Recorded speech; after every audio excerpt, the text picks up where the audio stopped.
கர்த்தர் சாமுவேலை கூப்பிட்டார். கர்த்தர் இன்னைக்கு உங்களை கூப்பிடுறாரு.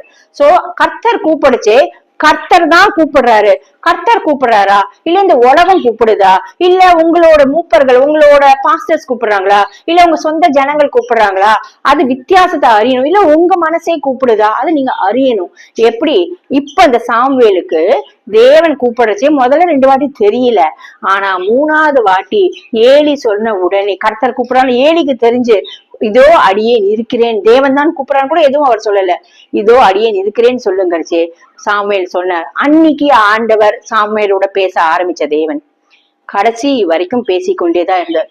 ஏலினுடைய காரியம், ஏலினோட குடும்ப காரியங்கள், ஊழிய காரியங்கள், ராஜா காரியங்கள், சவுல் ராஜாவா வருது, தாவீது ராஜாவா அபிஷேகம் பண்ண போறது, சவுலை விட்டு ஆவியான வெளி போனது, எல்லா காரியங்களும் சாமுவேலுக்கு அவர் ஒன்று கூட மறைக்கலங்க.